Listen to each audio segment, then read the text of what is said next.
पर्यावरण के बहुत ही महत्वपूर्ण 25 क्वेश्चन इससे पहले वाले वीडियो में हमने डिस्कस किया था। इस वीडियो में हम आगे बढ़ने वाले हैं उसमें, और 25 और बहुत ज़्यादा महत्वपूर्ण क्वेश्चन इस वीडियो में डिस्कस करने वाले हैं। वीडियो में अंत तक बने रहिए, और चैनल में न्यू है तो चैनल जरूर सब्सक्राइब कर लीजिए। हम आगे अपने चैनल में इस तरह के और भी बहुत सारे इन्फॉर्मेटिव और इंपॉर्टेंट वीडियोस आपके लिए लाते रहेंगे।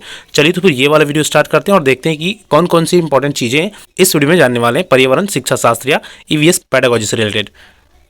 पक्षी अपनी गर्दन बहुत अधिक हिलाते हैं, इसका क्या कारण है? पक्षी अक्सर आप देखे होंगे अपनी गर्दन हिलाते रहते हैं, इसका क्या कारण है? पक्षियों की आंखों की पुतली ये हिल नहीं सकती है, सॉरी, ठीक है।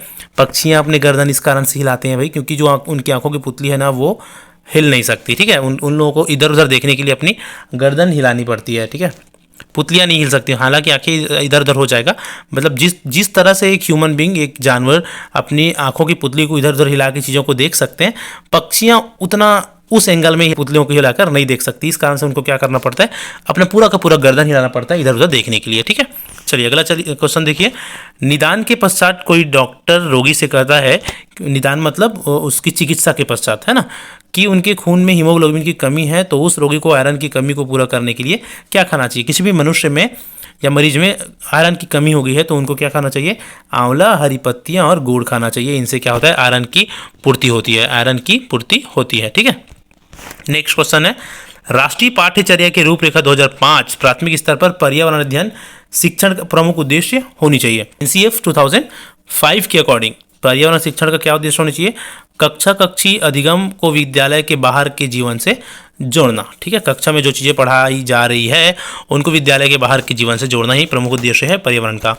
एनसीईआरटी की पाठ्य पुस्तक में पर्यावरण अध्ययन के उच्च प्राथमिकता और स्थान दिया गया है चिंतन और विस्मय के लिए शिक्षार्थियों को अवसर उपलब्ध कराने के लिए, ठीक है। क्या पूछा गया? देखो, एनसीईआरटी की पाठ्य पुस्तक में पर्यावरण अध्ययन को उच्च प्राथमिकता से स्थान दिया गया है भाई, ठीक। इसलिए है चिंतन और विस्मय के लिए शिक्षार्थियों को अवसर उपलब्ध कराना इसका प्रमुख उद्देश्य है, ठीक है, पर्यावरण को उच्च स्थान देने का। पर्यावरण अध्ययन की पाठ्य पुस्तकों में अभ्यास एवं गतिविधियों को उपलब्ध कराना चाहिए। प्रकरणों में अंतःनिर्मित गतिविधियों को, कैसी गतिविधियों को? प्रकरण में अंतःनिर्मित गतिविधियों को। पर्यावरण अध्ययन के शिक्षकों को मुख्यतः ध्यान देनी चाहिए किन बातों पर? मुख्यतः प्रयोगों पर भाई, चाहे हम बात करें विज्ञान का, चाहे बात करें पर्यावरण का, प्रयोगों पर ज़्यादा ध्यान देनी चाहिए उनके शिक्षक को, जिनसे बच्चे बहुत ही अच्छे से प्रयोग के माध्यम से सीख सके, ठीक है। प्राथमिक स्तर पर बच्चे का आकलन करना सर्वश्रेष्ठ तरीका है कि क्या? पोर्टफोलियो का प्रयोग करना। जो भी पोर्टफोलियो बनाई गई है बच्चों से संबंधित, तो आकलन अगर करना चाह रहे हैं, उनका पोर्टफोलियो में जो भी उनसे रिलेटेड जानकारी दिया गया है उसके बेस पर उनको आकलन करिए। पोर्टफोलियो क्या होता है? साल भर में या पूरे समय में जो बच्चे की एक्टिविटी, गतिविधियां, उनके द्वारा की गई कार्य, उनका रुचि और उनके जो सारी चीज़ें उस जो समाहित होती है वो होता है बच्चों का पोर्टफोलियो, और उनके बेस पर ही उनका आकलन हो तो वो ज़्यादा उचित होता है, ठीक है। नेक्स्ट देखिए, एक शिक्षक पढ़ाते समय श्रव्य दृश्य सामग्री एवं शारीरिक गतिविधियों का प्रयोग करता है, क्योंकि वह अधिगम वृद्धि में अधिगम इंद्रियों का उपयोग करते हैं, ठीक। अधिगम वृद्धि, बच्चों को सीखने में जो वृद्धि है उसको पढ़ाने में, उसको सिखाने में या उसको बढ़ाने में अधिगम इंद्रियों का उपयोग करते हैं। देखो, शारीरिक गतिविधियों के प्रयोग से किसी भी बच्चों को कोई भी चीज़ें सिखाना वो बहुत ही अच्छा और बहुत ही एक तरह का स्थायी ज्ञान होता है बच्चों के लिए। उस तरह से बच्चे बहुत ही अच्छे से सीख पाते हैं, है ना। दृश्य श्रव्य सामग्री एवं शारीरिक गतिविधि, टीएलएम, जैसा कि आप जानते हैं, उससे बच्चों को सिखाना क्या होता है? स्थायी होता है, और बहुत अच्छे और प्रभावी ढंग से बच्चे उसको सीख पाते हैं। पर्यावरण अध्ययन की कक्षा में संकल्पना स्पष्ट करने के लिए कविता और कहानी कथन का प्रयोग करना सहायता करता है। फिर से वही चीज़ें, कविता कहानी किस लिए हमको उपयोग करना चाहिए पर्यावरण अध्ययन में? स्थानीय एवं वैश्विक स्तर पर संसार की प्रकृति को खोजने और कल्पना करने की योग्यता बढ़ाने के लिए। भाई देखो, कविता कहानी जब बच्चे सुनते हैं तो कहानियों में लाइफ के बहुत सारे चीज़ों से उन लोग परिचित होते हैं, बहुत सारे समस्याओं से परिचित होते हैं, उनके समाधान से परिचित होते हैं, है ना। इस संसार की प्रकृति कैसी है, किस तरह से चीज़ें चलती है, वो उन सारी चीज़ों से कविता या कहानियों के माध्यम से बच्चे परिचित होते हैं, और कल्पना शक्ति का विकास बच्चों में बिल्कुल होता है कविता या कहानियों के माध्यम से। तो हिंदी भाषा या जो भाषा वाले जो चैप्टर्स है उसमें तो कविता कहानियाँ पढ़ते ही हैं, लेकिन पर्यावरण अध्ययन में भी कविता कहानियों का प्रयोग बच्चों के कल्पना शक्ति के विकास में, संसार की प्रकृति को समझने के विकास को बढ़ावा देने में किया जाता है, ठीक है। अगला, डिस्लेक्सिया कौन सी समस्या से संबंधित है? तो पढ़ने से संबंधित है, आप सबको पता है ना। डिस्लेक्सिया पठन अक्षमता है वो। सहयोगात्मक अधिगम में पुराने एवं अध्यक्ष विद्यार्थी छोटी एवं कम कुशल विद्यार्थियों का आकलन करते हैं। गहन उपलब्धि और स्वर गरिमा, देखो सहयोगात्मक अधिगम, ऐसा अधिगम जिसमें एक दूसरे के सहयोग से सीखा जाए, सहयोगात्मक अधिगम कहलाते हैं।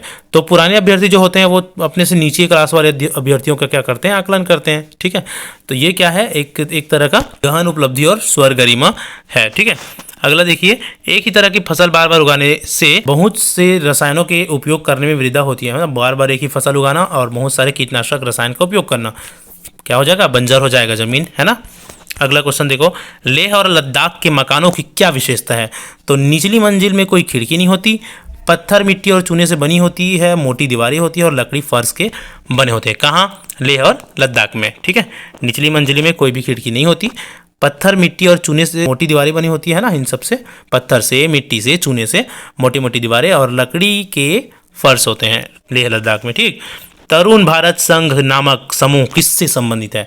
पुरानी झीलों के पुनर्निर्मित करने से या पुनरुत्थान से। ठीक है, पुराने जो झीलें हैं उनको फिर से उसको पुनर्निर्मित करने के लिए एक संघ बनाया गया था जिसको नाम दिया गया तरुण भारत संघ। ये याद रखेंगे, इंपॉर्टेंट है। ठीक, पुराने झीलों को पुनर्निर्मित करने के लिए तरुण भारत संघ।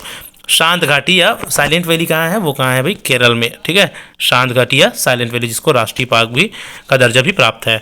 सुप्रीम कोर्ट ने पर्यावरण और वन मंत्रालय को कब यह आदेश दिया कि ताजमहल के क्षेत्र में हरित क्षेत्र विकसित किया जाए। तो 1994 ना, 1994 में सुप्रीम कोर्ट ने यह आदेश दिया कि भाई देखिए, ताजमहल वाला जो एरिया है वहाँ पर क्या किया जाए, हरियाली से उसको सराउंड किया जाए, हरित क्षेत्र वहाँ पर विकसित किया जाए। जैसे कि आप देखे होंगे अभी वहाँ पर पार्क या गार्डन निर्मित किया गया है। ठीक है, 1994 में इस आदेश को पारित किया गया था, ये याद रखेंगे, अपडेट है ना।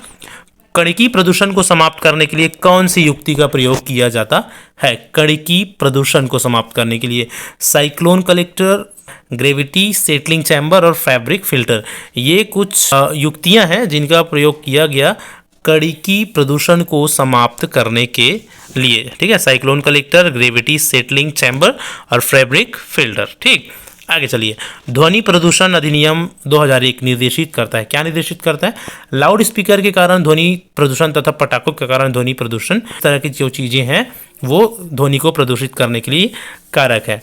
ठीक है, मतलब लाउड स्पीकर से तथा पटाखों से ध्वनि प्रदूषित होती है, यह निर्देशित करता है। पौधे और जंतुओं की संकटग्रस्त प्रजातियों को प्रदर्शित करने के लिए IUCN में निम्न पुस्तक तैयार किया गया, रेड डाटा बुक। इसको अच्छे से हम पढ़ाएंगे आप लोगों को, रेड डाटा बुक क्या होती है, उसमें कौन कौन से जीव शामिल है, ये एग्जाम में पूछा जाता है ना, क्योंकि ठीक है, आगे हम देखेंगे और भी वीडियोस में। अभी फिलहाल जान लीजिए कि जो संकटग्रस्त प्रजाति है उन लोगों को कौन से बुक में दिखाया जाता है, तो रेड बुक में, रेड डाटा बुक में दिखाया जाता है। संकटग्रस्त प्रजातियां, ऐसे जानवर जो विलुप्त होने वाले हैं या विलुप्त होने के कगार में है। ठीक, रेड डाटा बुक। अगला देखिए, बिश्नोई संप्रदाय स्थापित किया गया था। बिश्नोई संप्रदाय याद रखिएगा संबंधित है पर्यावरण से। ये राजस्थान में निवास करने वाला एक संप्रदाय है। ठीक है, जिसको पर्यावरण प्रेमी के नाम से भी जाना जाता है। इसने जो मृग थे उनको बचाने में अहम भूमिका निभाई थी, भारतीय मृग बचाने में, इस कारण से ये प्रसिद्ध है। ठीक है, और इसके संपादक कौन थे, गुरु जंभेश्वर। ठीक है, इसके संपादक थे।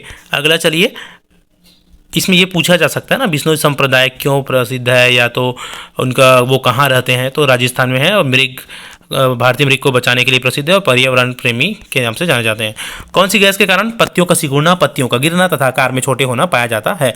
कार्बन मोनोऑक्साइड जो गैस है उसके कारण पत्तियों का सिकुड़ना, पत्तियों का गिरना और आकार में छोटे होना पाया जाता है, कार्बन मोनोऑक्साइड। पानी में पाए जाने वाले रेडियो सक्रिय पदार्थ का आंशिक कारण बनता है। पानी में पाए जाने वाले जो रेडियो सक्रिय पदार्थ होते हैं ना, उसके कारण से हमारे आंखों में आंसू आती है। ठीक है, आंख से पानी गिरना। ठीक है, पानी में पाए जाने वाले रेडियो सक्रिय पदार्थ के कारण, रेडियो सक्रिय पदार्थ का आंशिक कारण बनता है, क्या बनता है, आंखों से पानी गिरना। ठीक, ग्रीन हाउस प्रभाव सर्वप्रथम किसने पहचाना था, जीन बप्तिस्ते फ्यूरियर।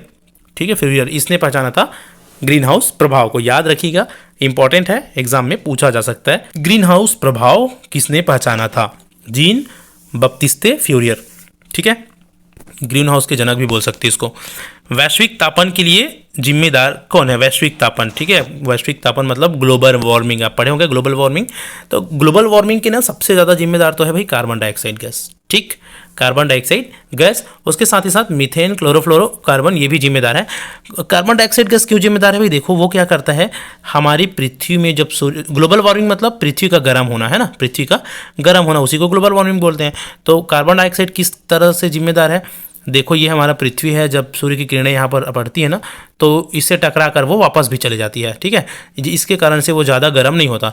लेकिन कार्बन डाइऑक्साइड या ये सब जो गैसेज हैं ना, मीथेन, क्लोरोफ्लोरोकार्बन, ये सब क्या करता है, इसको ऊपर जाने से या इसको टकरा कर फिर से वापस चले जाने से रोकता है, और रोकता है फिर क्या करता है, इसकी जो टेम्परेचर है वो वापस बनी हुई होती है, ठीक।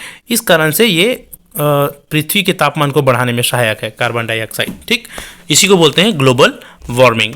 अगला क्वेश्चन चलते हैं, क्वेश्चन नंबर 50 में, अम्ल वर्षा में उपस्थित होता है, अम्ल वर्षा में H2SO4 और HNO3, ठीक है। कि अम्ल वर्षा का मुख्य कारण कौन से गैस से बनती है? कार्बन मोनोऑक्साइड और सल्फर डाइऑक्साइड, ठीक है। तो इन दोनों गैसें जब पानी में मिल जाती है, बारिश वाले पानी में, तो अम्ल वर्षा होते हैं। सल्फ्यूरिक अम्ल और कार्बनिक अम्ल दोनों के मिलने से, ठीक है, जो वर्षा होती है वो अम्ल वर्षा कहलाती है। अम्ल वर्षा हमारे लिए बहुत ही ज़्यादा हानिकारक है, पर्यावरण के लिए स्पेशली। किस स्तर से नीचे जाने पर ओजोन परत में छिद्र होने की संभावना है या छिद्र होना संभव है? तो जो 200 डाप्टर से नीचे जाने पर, ठीक है, ओजोन परत के छिद्र होने की अच्छा, जो ओजोन परत जो है ना, उसको हम मापते हैं डॉप्टर से, ठीक है। और 200 डॉप्टर से अगर नीचे चला जाए इसका परत, तो हम बोलते हैं कि ओजोन परत छिद्रित हो गया है। ये पूछा गया है ना, कितने परत तक को ओजोन परत को छिद्र होने का संज्ञा दिया जाता है। तो 200 DU से या 200 डॉप्टर से अगर नीचे चला गया है कहीं पर ओजोन परत, तो उसको बोलते हैं कि भाई यहाँ पर ये ओजोन परत छिद्रित हो गया है। ओजोन परत छिद्रित होने के मुख्य कारण कौन है? Chlorofluoro carbon. आपको पता होगा, कई बार एग्जाम में पूछा जा चुका है, ठीक है। तो इस तरह से ईवीएस के बहुत ही महत्वपूर्ण 50+ क्वेश्चंस, आई होप कि सारे क्वेश्चंस आपको बहुत ही अच्छे लगे होंगे, और ये सारे क्वेश्चंस आपके एग्जाम के लिए डेफिनेटली बहुत इंपॉर्टेंट है। वीडियो अच्छा लगा हो फ्रेंड तो लाइक जरूर करिए, अपने दोस्तों के साथ शेयर जरूर करिए, और चैनल में न्यू है या चैनल अभी तक सब्सक्राइब नहीं करिए तो चैनल सब्सक्राइब करना मत भूलिएगा। ऐसे और भी वीडियोस, ऐसे और भी क्लासेस हम आपके शिक्षक भर्ती एग्जाम, TT एग्जाम्स के लिए लेते रहेंगे। चलिए तो फिर इस वीडियो में इतना ही, ऐसी और भी इंपॉर्टेंट टॉपिक के साथ मिलते हैं नेक्स्ट वीडियो में। Thank you so much for watching.